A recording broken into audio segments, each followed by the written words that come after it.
तो दोस्तों एक भाई का सवाल था कि सर हम अपने क्रेडिट कार्ड पे जो भी ट्रांज़ैक्शन करते हैं वो चाहे फिर ऑफ़लाइन हो या फिर ऑनलाइन हो, उसको कितने दिन बाद हम ईएमआई में कन्वर्ट कर पाएँगे?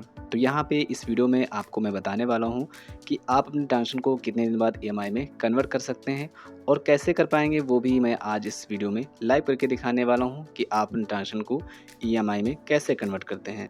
अब दोस्तों इस वीडियो को आपको लास्ट तक ज़रूर देखना है ताकि आप सभी को समझ में आ सके कि कैसे आप अपने सभी ट्रांज़ैक्शन को जो भी आप अलग-अलग डेट में किए हों, उन सबको दोस्तों एक साथ ईएमआई में कैसे कन्वर्ट कर पाएँगे। तो आइए दोस्तों स्टार्ट करते हैं। अब दोस्तों नॉर्मली होता क्या है जब भी आप कोई ट्रांज़ैक्शन करते हैं तो उसको ईएमआई में आप कम से कम 24 घंटे बाद ही ईएमआई में कन्वर्ट कर पाएँगे। सपोज़ मान लीजिए दोस्तों आज आपने दोपहर में मान लीजिए कोई भी ट्रांज़ैक्शन किया तो उस ट्रांज़ैक्शन को आप दूसरे दिन या फिर उसके अगले दिन ही ईएमआई में कन्वर्ट कर पाएँगे। तो यहाँ पे कहने का मतलब यही है दोस्तों कि आप अपनी जो भी ट्रांज़ैक्शन होते हैं उसको कम से कम आप 24 घंटे या फिर 48 घंटे बाद ही ईएमआई में कन्वर्ट कर पाएँगे। तो यहाँ पे जब भी आप ट्रांज़ैक्शन करें तो उसके बाद आपको 24 घंटे या फिर 48 घंटे का वेट करना है। उसके बाद ही आपको अपनी जो भी ट्रांज़ैक्शन किए हैं उसको ईएमआई में कन्वर्ट कर लेना है। अब दोस्तों कन्वर्ट करने के लिए आपको सिंपली यहाँ पे आपको लेफ्ट साइड में 3 लाइन का ऑप्शन मिलता है, आपको यहीं पे आना है। इसके बाद आपको यहाँ पे एक ऑप्शन मिलेगा ईएमआई और मोर का, जो कि आपको यहाँ पे ऑप्शन देगा। इस ऑप्शन पे आप सभी को क्लिक कर देना है। इसके बाद इस तरह का इंटरफेस आता है और इसके बाद यहाँ पे फ्लेक्सी पे आपको यहाँ पे क्लिक कर देना है। अब यहाँ पे आपके सामने 2 ऑप्शन आते हैं, एक बैलेंस ट्रांसफ़र का आता है, दूसरा आता है फ्लेक्सी पे। तो यहाँ पे फ्लेक्सी पे आपको क्लिक कर देना है। इसके बाद आप देख सकते हैं यहाँ पे जो भी मैं ट्रांज़ैक्शन किए हुए हैं वो आप यहाँ पे देख सकते हैं। एक मैंने यहाँ पे 26 जून का किया है और दूसरा मैंने यहाँ पे किया है 27 जून का और आज दोस्तों है 29 जून। तो कहने दोस्तों मतलब ये है कि 1 दिन का या फिर 2 दिन का दोस्तों समय लगता है आपके जो भी ट्रांज़ैक्शन होते हैं ईएमआई में कन्वर्ट होने के लिए। क्योंकि अगर मान लीजिए दोस्तों आपने दूसरे दिन किया, कई बार होता है यहाँ पे नो ट्रांज़ैक्शन लिख के आएगा, तो आपको उससे घबराना नहीं है। आपको थोड़ा-सा वेट करना है, उसके बाद ही जैसे वो अपडेटेड हो जाएगा, आप उसको ईएमआई में आसानी से कन्वर्ट कर पाएँगे।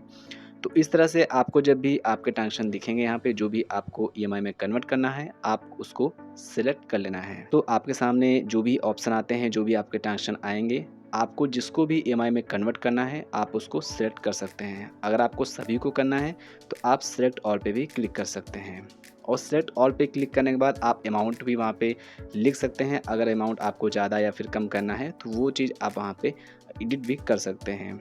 तो यहाँ पे टोटल मेरा जो अमाउंट हो रहा है वो आप ऊपर देख पाएँगे, जैसे मैंने सेट कर रखा है।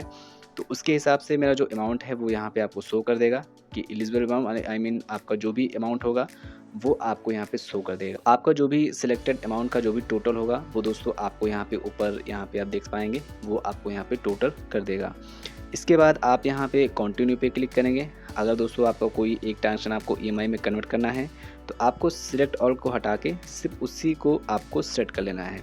तो कहने दोस्तों मतलब ये है कि आप जिस भी ट्रांज़ैक्शन को ईएमआई में कन्वर्ट करना चाहते हैं, आप उसको भी अकेले ही कर सकते हैं ईएमआई, ऐसा नहीं है आपको सभी को करना है, ठीक है? तो यहाँ पे मुझे सभी को करना है, इसलिए मैं सिलेक्ट ऑल पे क्लिक करूँगा। उसके बाद आपको यहाँ पे सिलेक्ट करने के बाद आपको कंटिन्यू पे क्लिक कर देना है। उसके बाद आपके सामने इस तरह का इंटरफेस आएगा। यहाँ पे आपको कई सारी चीज़ें दिखाएगा जो कि आप यहाँ पे अपने हिसाब से सिलेक्ट कर सकते हैं। जैसे कि दोस्तों देख सकते हैं यहाँ पे पहला रिकमेंडेड दिखा रहा है 18 मंथ का है, जिसमें कि प्रोसेसिंग फ़ीस ₹198 आपकी लिखी होगी और पर ईयर जो भी आपका पड़ेगा 16.25% पड़ेगा। तो ये सब चीज़ें यहाँ पे आपको लिखी हुई होंगी। तो यहाँ पे आप अपने हिसाब से जो भी मंथ आपको सेट करना है वो आप सेट कर सकते हैं। तो यहाँ पे 18 मंथ हो गया सबसे पहले, यहाँ पे फिर 24 है, फिर 12 है, 9 है, 6 है। तो जो भी आप अपने हिसाब से कंफर्ट हैं उसको आपको यहाँ पे सिलेक्ट कर लेना है।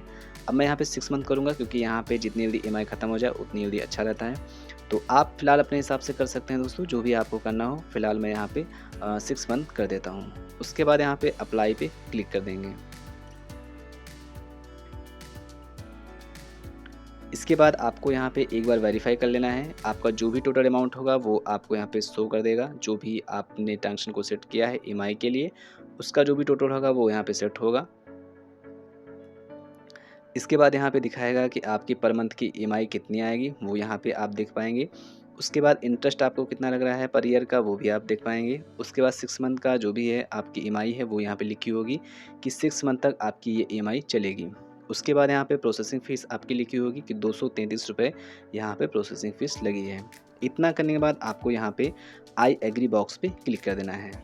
तो चलिए दोस्तों, हम लोग आई एग्री वाले बॉक्स पे क्लिक कर देते हैं। इसके बाद आपको ये कंफर्म करने के बाद आपको यहाँ पे सबमिट पे क्लिक करना है। अगर आप यहाँ पे अपनी ईएमआई को थोड़ा-सा कुछ एडिट करना, आप बैक होके जो भी आपको मंथ घटाना है फिर बढ़ाना हो, तो आप वहाँ पे बढ़ा या घटा सकते हैं, ठीक है? उसके बाद आप यहाँ पे इतना कंफर्म करने के बाद उसके बाद आपको सबमिट पे क्लिक कर देना है। तो चलिए दोस्तों, हम लोग यहाँ पे सबमिट पे क्लिक कर देते हैं।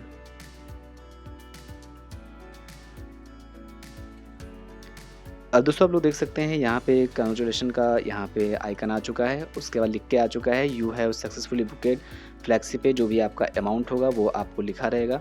इसके बाद यहाँ पे लिखा हुआ होगा यू नाउ नीड टू पे ईएमआई, जो भी ईएमआई आपने पर मंथ की है वो आपको यहाँ पे दे देगा। तो यहाँ पे जो भी आपका ईएमआई था वो दोस्तों कन्वर्ट हो चुका है। तो अब यहाँ पे आपकी जो भी ट्रांजेक्शन थे वो ईएमआई में कन्वर्ट हो चुके हैं। अब जो भी आपका ट्रांजेक्शन आएगा वो दोस्तों अगले मंथ ईएमआई में ही आएगा। आपको पूरा पैसा आपको जमा नहीं करना पड़ेगा। जो भी ईएमआई आपकी आएगी वही ईएमआई आपको दोस्तों केवल पे करनी पड़ेगी। तो ये दोस्तों अच्छा रहता है। मान लीजिए बहुत बड़ा ट्रांजेक्शन हो गया है तो उसको ईएमआई में पे करना बहुत ही सिंपल और आसान हो जाता है।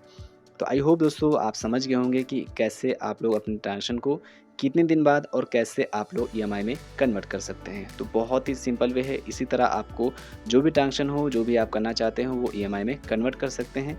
बट दोस्तों, अगर आपको इस प्रोसेस में कुछ भी ना समझ में आया हो, कोई भी कन्फ्यूजन हो अभी, तो आप बेफिक्र होकर मुझे कमेंट कर सकते हैं और मैं आपके कमेंट का उत्तर ज़रूर दूँगा। थैंक्स फॉर वॉचिंग दोस्तों। Bye bye.